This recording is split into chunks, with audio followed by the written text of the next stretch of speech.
try to just hit mute for you.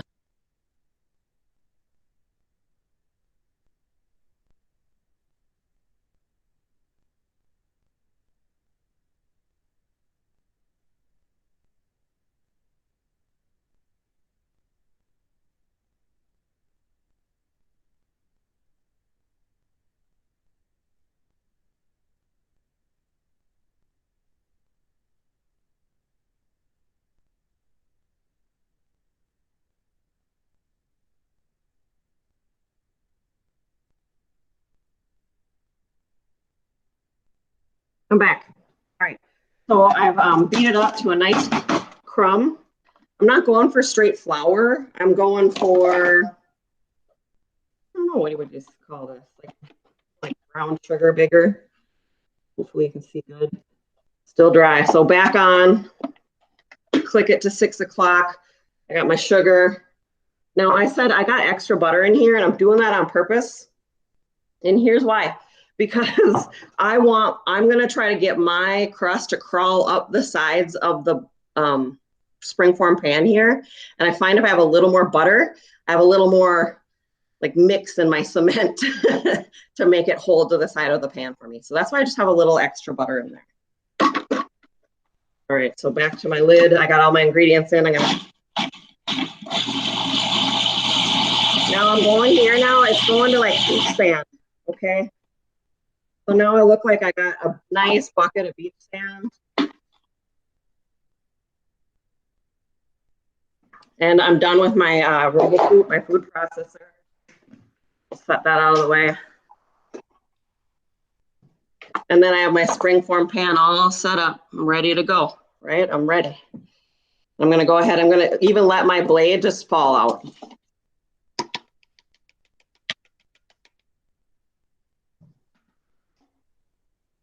I can pick that up safely. And I made less of them a mess. Now, how do I pack it down? I like to use a measuring cup that has a 90-degree angle, like my 1 cup. If I have a 90-degree angle, I get a good pack. I make sure it has a flat bottom. And I know it sounds goofy, but sometimes our measuring cups have things like this one has this weird, that little lip on it. That's not going to work because it'll push out and it won't make a nice, flat, beautiful bottom. So I need the flat bottom. Even things, at home, or at work, you're going to have things like this measuring cup ready for you. But at home, you might even have like a glass that has this kind of an edge. Okay, that's going to work nice too.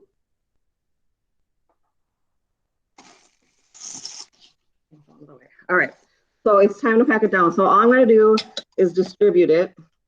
Is that a decent view, team? I feel like it is.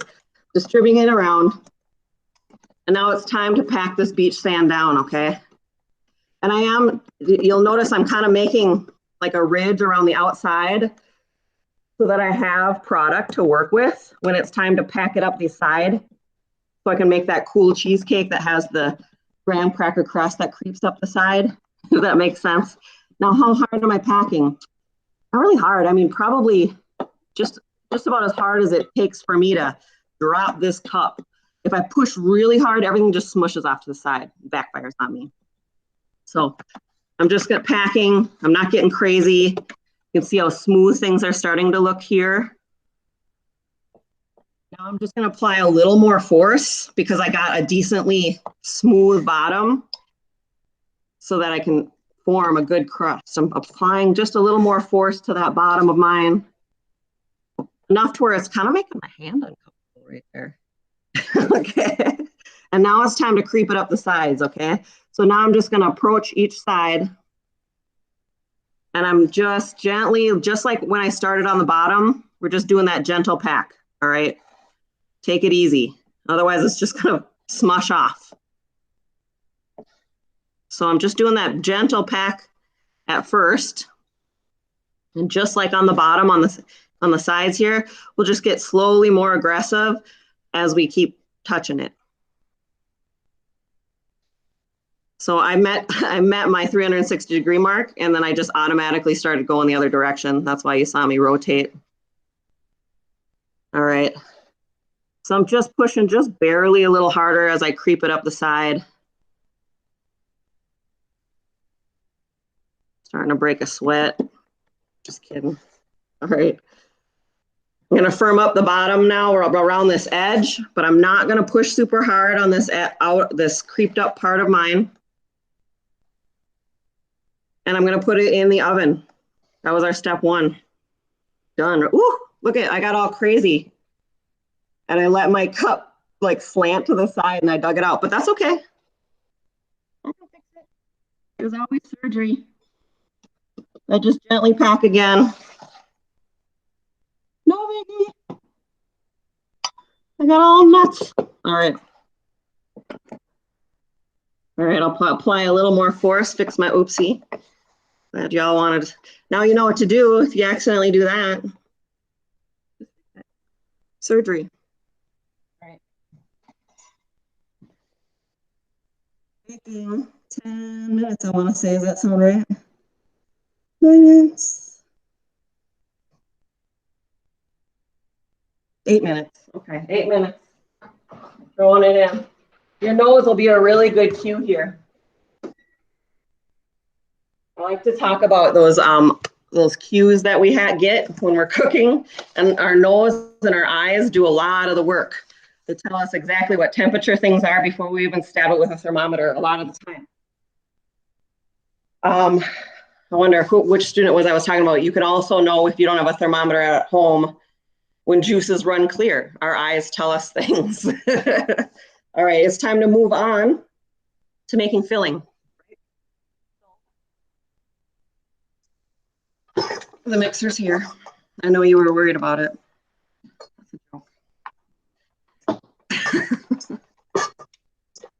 All right. The mixer's here. And so I think this is like the classic KitchenAid 4.5 quart. At school, I just asked to order us a whole bunch of 8 quarts for next year. And then, so mine I got when I got married 20 years ago. So over 20 years, this plastic sheath fell off. It was kind of wigging me out doing demos in front of you guys. The threat of physical contamination is always there because of that, right? More plastic could peel off. Also, pathogens could be hiding down underneath that plastic, kind of like nail polish on a nail, right? So I did something about it, and I went on Amazon and I ordered myself a new paddle. Except for I couldn't leave well enough alone. I got myself a paddle that actually has a scraper on it too. I'm kind of excited to try it with you guys. Got my mixer, and I've already done my mise en place. I have 1 3/4 pounds of cream cheese. Okay, you see that? A block of cream cheese is a 1/2 pound. That's 8 ounces. A pound is 16. So this is quite a few blocks of cream cheese. It's like 5 1/2. Is that right? 5 1/2 blocks of cream cheese. Yeah. And so I had this sitting out at 9 o'clock. But when I got to it at 9 and I plopped it all in this bowl, I was not super happy with room temp. And if your cream cheese and sour cream and all that stuff isn't at room temp, you're going to have lumpies. You're going to have these little cream cheese lumpies inside of your product, and you can't get it out. Or if you finally do get it out, you've pumped so much air inside of your cheesecake, which you don't want, that when it cools, it cracks. All right, so some of the goals we have is the least amount of air getting pumped into this batter as possible, and truly room temperature. So what I did before I got online, guys, is I actually started up a double boiler. You can see past my mixer right now, can you? Can you see past my mixer on my stove? So I have my stainless steel bowl that I put everything in, and I filled my pot up with water, and I just literally set it on top, and I turned my flame on, right? And I got it all like boily, and I just kept coming up to it, and I kept stirring it until it was creamy. And like, instead of 5 1/2 blocks of cream cheese, it's one product. It's beautiful, no lumpies. right? So that's how I achieved this. And this is one of the ways that you can guarantee you're not gonna have lumps in your cheesecake. That's one of the things that we struggle with in lab and class because of this magic of time that I don't always have to get products out for you guys. So this is one of the solutions we found for you guys to have successful labs. All right, cream cheese, sugar. Again, when I used my sifter for this, can you imagine if I had hard crystals of sugar in my cheesecake? That would be not good. Okay, we got that ready. We got our 1.5 cups of sour cream. Other people, you might find ingredients if you have the unsweet or the plain Greek yogurt. Same. Go ahead and sub it. And then after that, we got pure vanilla extract. Now it's dark, right? It's going to impart color in our dish. So if you want like a bright white cake, you need to go to things like a clear vanilla. But if you're going to use a clear vanilla, you have to taste it. My clear vanilla puts a coconut flavor in things sometimes more than a vanilla flavor. And I am the person that I know is going to enjoy this cheesecake. She can pick coconut out of anything. So I have to make sure that I don't use clear vanilla on anything I give her. So if you have coconut people, they love coconut or they hate coconut. And then our last part is that lemon washed and zested. We were going to zest the rind and press the juice of the lemon. So I haven't prepped this part because I want to show you. I go with that. All right. So you have a press. So you can get a tool like this to press your lemon. You can even get electronic ones, things like this. You can use your hand, all sorts of stuff. You need to wash this because this is going into your dish. The other part of this is, I don't care if you're cutting it for lemon slices for your guest, you need to wash this. Gross, right? We don't know what critter crawled across it, in the trucking lanes, in a warehouse, whatever, what dust from what farm is on it. So we wash it because we don't want it in our dish, okay? When we think of a zester, we're usually thinking of this hand tool here, this guy, right? And what we can do with it is we plant our thumb here and we drag it across our produce and it takes the skin right off into this cool shred. But for this dish, I don't really want pieces of lemon zest this large, too big. So what I'm going to do is I'm going to actually use my microplane. This microplane is one of those godsend tools. It is wonderful for zesting this lemon. So we can see just tiny little snowflakes are coming off instead of big old, I don't know, mealworms. We got tiny little snowflakes coming off. And I'm not going to go way down into the white. I'm just trying to get the outer yellow part. The other thing I can use this hand tool here, this microplane, is garlic. Whenever you're told to mince garlic, you can just microplane it. Boom, done. Whenever you need to mince ginger, just microplane it. Done. It's so hard to get ginger the right size, isn't it? You always have those giant chunks you didn't really want. A microplane will do the trick. You can find a microplane at Target. I think I saw one at Coburn's when I was there getting that jicama the other day. I walked by it and I was like, oh, that's the same brand as Target. So I just went through my lemon and I got my little pile. And I'm going to use that pile. So I'm going to set that into my prepared dish. Right? And then we need to what? This bad boy. So I'm going to go ahead and cut it in half. I cut it on the equator, okay, team? If that helps you wonder where we cut it. I cut it on the equator. And when I use this bad boy, I tend to set the flesh, I do it opposite. Your gut makes you want to do it this way, doesn't it? So it sits in there perfect. But I do it this way. So the flesh is pointed down and the mound is pointed up. And I'm just going to go ahead and I'm going to press. If I do it that way, I get the most out of it.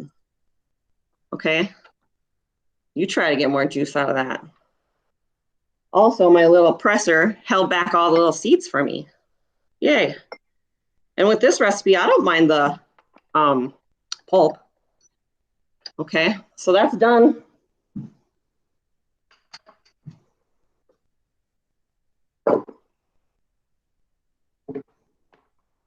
So our mise en place, boom, everything's sitting right here. I have got the rest of it, right? So now I got my lemon zest. I got my 3 eggs all cracked and ready. I got everything here. I got my spatula. I got my mixer. Good to go. So directions, right? Make the filling. Using a handheld mixer or stand mixer fitted with a paddle, beat the cream cheese and granulated sugar together until smooth and creamy. So if you didn't double boil your cream cheese, do not move forward until it's smooth. Okay? Period. End of story. Don't even try. I had spatulas up there already. Here we go. Our hand tool, the spatula, this is $1 million product. Okay? This thing saves millions of dollars in food costs every day. The spatula is your friend. So I'm going to use that to get 100%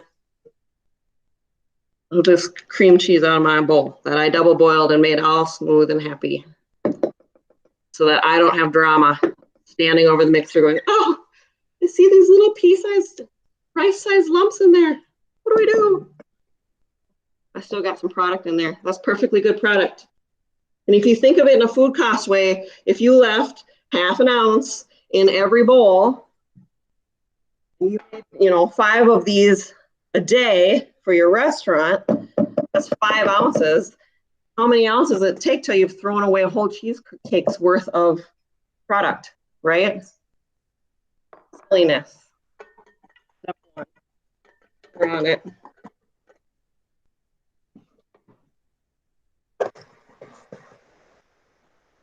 Nice low speed because we don't want to pump air in there, correct? No air. All right, now add my sour cream, vanilla extract, and lemon juice, then beat until smooth.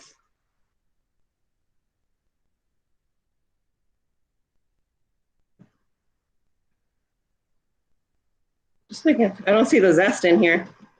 I'm throwing the zest in at the same time as lemon juice, okay? All right. We have a beautiful, smooth mixture, don't we?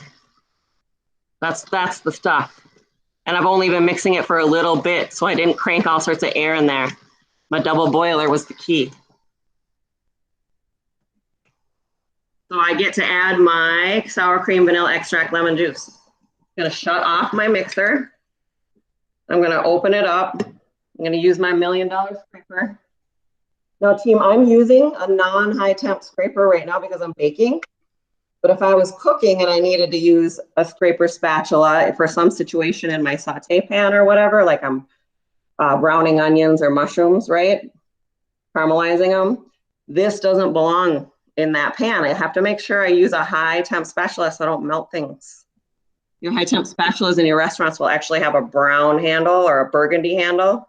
And then all your non-high temp spatulas in your restaurant will have a white handle.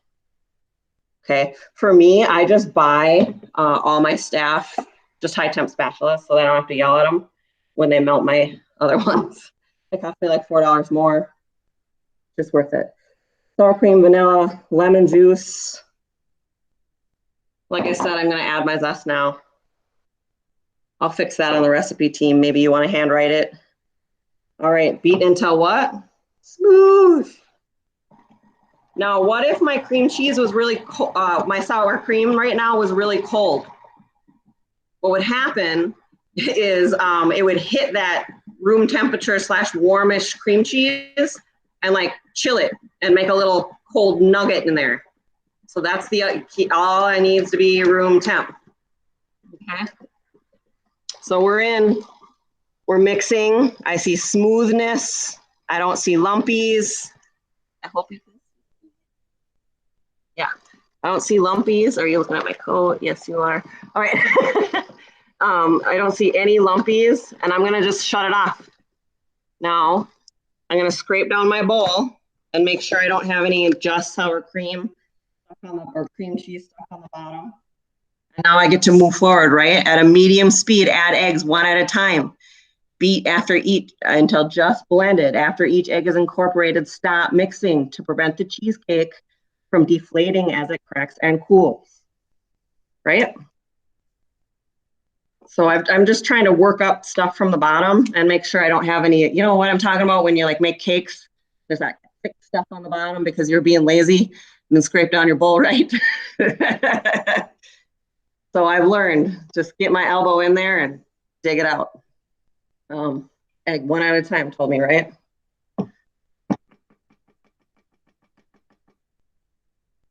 See what a beautiful thing mise en place is? We're working all the way to the eggs part.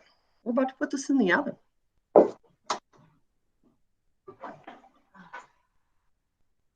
Hold on here. A little aha moment. We were leaving something behind. I'm going to set my crust in the fridge for just a sec. Give me half a sec.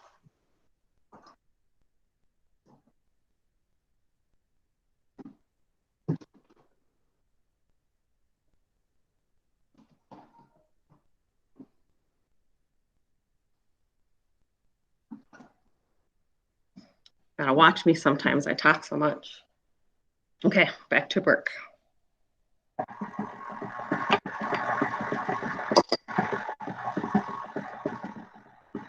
I'm watching. It finally just broke my yolk. Incorporating, going again.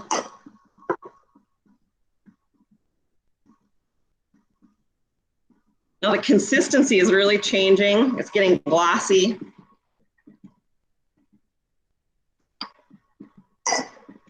Your turn.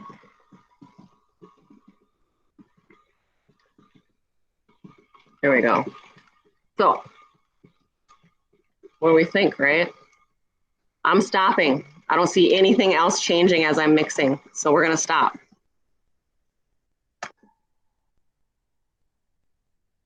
And then now I'm done with this mixer for my safety. I'm unplugging it because, you know, things happen in the kitchen. We don't want to bump things. All right. Now, prepare to bake, right? So boil a pot of water. You'll need an inch of water in your roasting pan for a water bath to make, so make sure you boil enough. So what I have here, you might have noticed that I had this cake pan. And what I'm going to do is I'm going to open up my oven. I'm actually going to move my bottom rack all the way to the top just to get it out of the way. I'm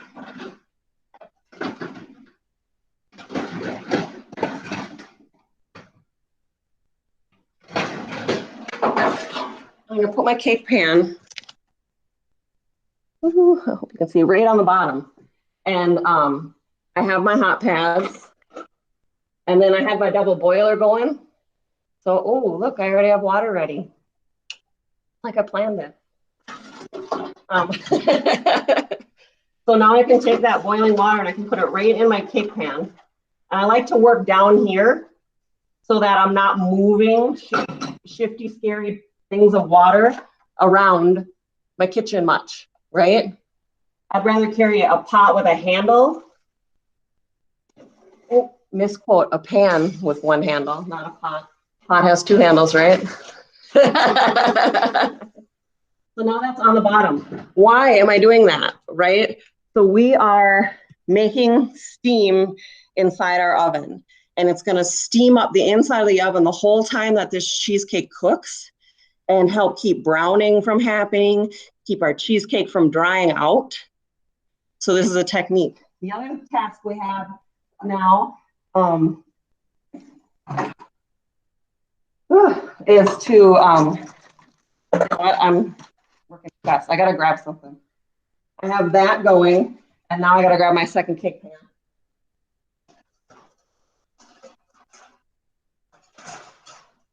This bad boy fit in here? No.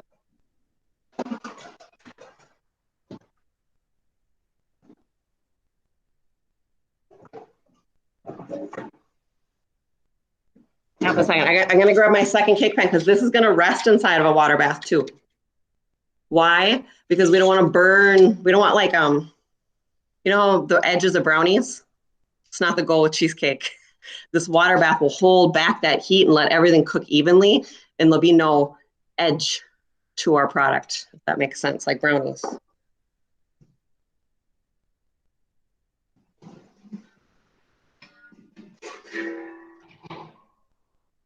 Great. So I got my pan ready. I got my second kettle going already because I know this task takes all sorts of water. And then now I need to prep my cheesecake pan, my springform pan. Now this has edges, right? It has seams.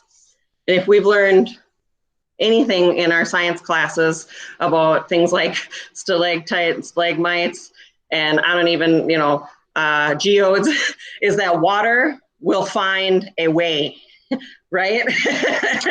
Water will find a way, even in our cooking. So we have to make sure that we wrap this thing up watertight so that no water gets past and into our pan and then giving us soggy graham cracker crust.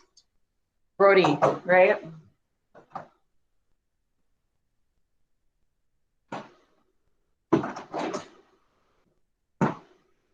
So sometimes when you are at the store and you see that ridiculously large thing of foil and you think, who on earth needs that? Cheesecake people need it.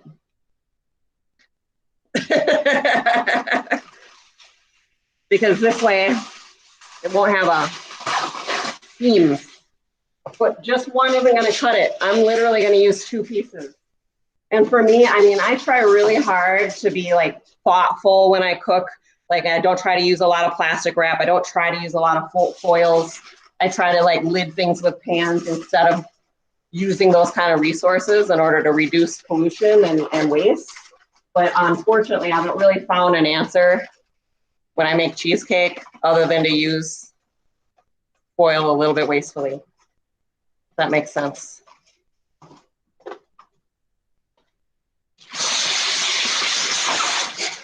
Also, notice how I don't have things super tight onto here right now. I still have it really loose because I found that when I get all aggressive and I try to pull things really tight, then I tear little pinholes in my foil.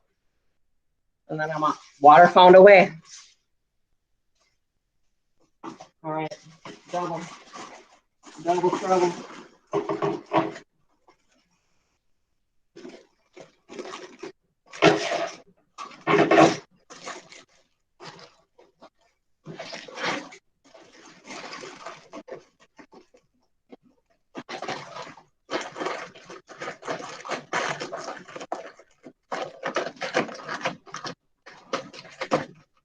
Yay. Foiled again, except for you didn't get tricked.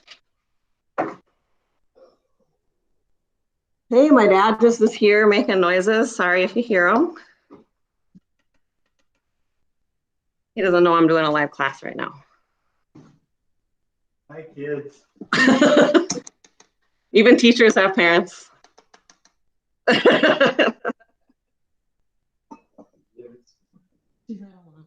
Ava's or Alana. All right, so now we have our mix. Okay, hold on. And it's nothing too special. Just gonna pour it in. And yeah, it's gonna go up and over that part that was climbing, right? That's okay. It's not gonna fit beautifully there.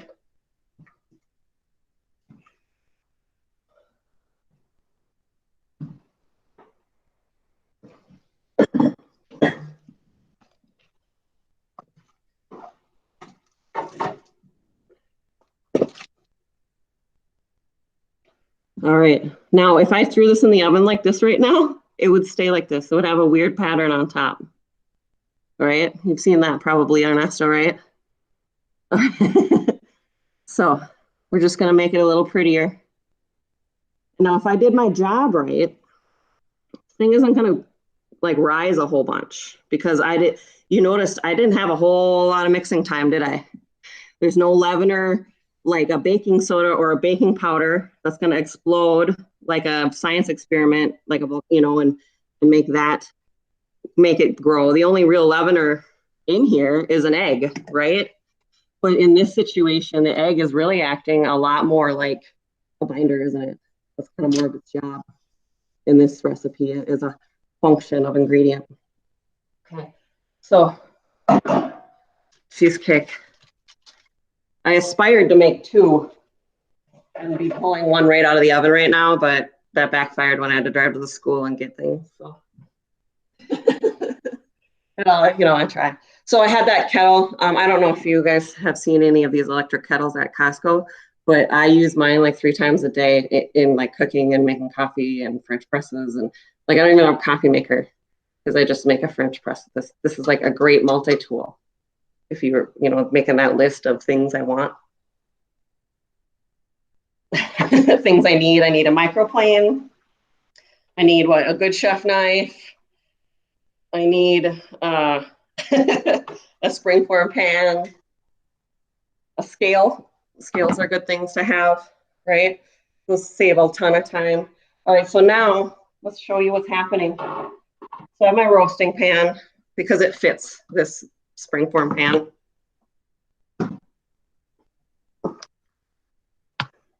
It's in literally a water bath now. Is it steaming up my camera? So it's resting in there, but the foil is going to hold it back, and I can put it in the oven.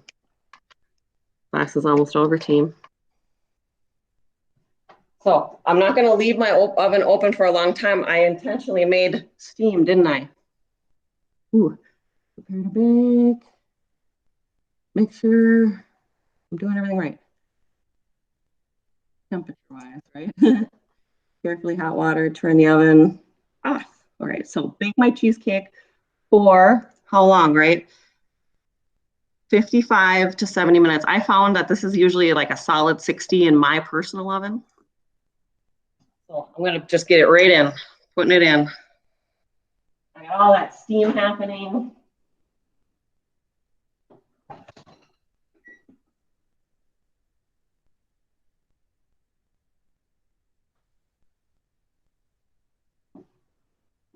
All right, so it's in and it's telling us some things. So let's talk about this because all you're gonna get after this are a few pictures. You know what I'm saying? So bake my cheesecake for 55 to 70 minutes or until the center is almost set. That means like you can grab it and give it a jiggle, and that inner like 3-inch circle, it might move a little. And that's okay. Okay, don't panic because look what's about to happen next. Carryover cooking. This is a good example of carryover cooking. Because what's going to happen next is we're going to turn our oven off and we're going to open the door. So it's been an hour. Our cheesecake, it's time to move on to the next step. Check and see if it's done, give it the jiggle test, pop the door open for an hour, shut the oven off, right? So let's give it the jiggle. We're in here, we got our door open, and we got our beautiful cheesecake. There's no browning on it because we got all that steam going on. And I'm gonna give it just a jiggle, and it has some motion to it, but it's done, right? I'm gonna use carryover cooking to finish it, solid it up. It's gonna sit in the oven for another hour. This oven's 350 degrees, and all I'm doing is shutting it off and popping the door open, right?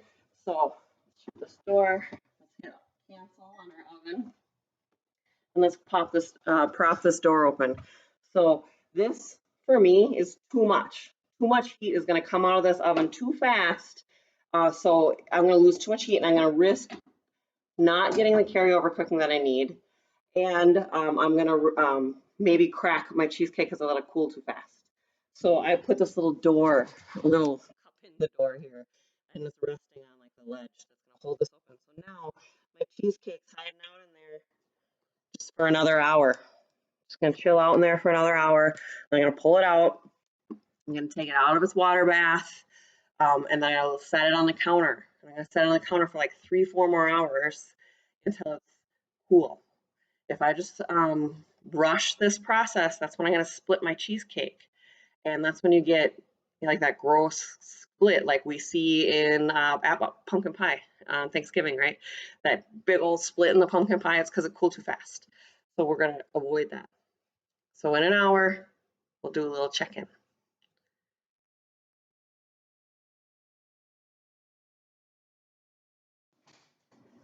So another hour has passed and we pulled our cheesecake out of the oven, and we can check it on out. So it's still in our water, now it comes out of the water bath. And if we look here, I can peel back my foil, and there's no water hanging out in my foil. Yay. No crusty or worse, soggy crust. So what I'm going to do is I'm just going to go ahead. I'm going to just open this up a little. If I'm lucky, it'll let me just pull it out right here. There we go. Dry as a bird.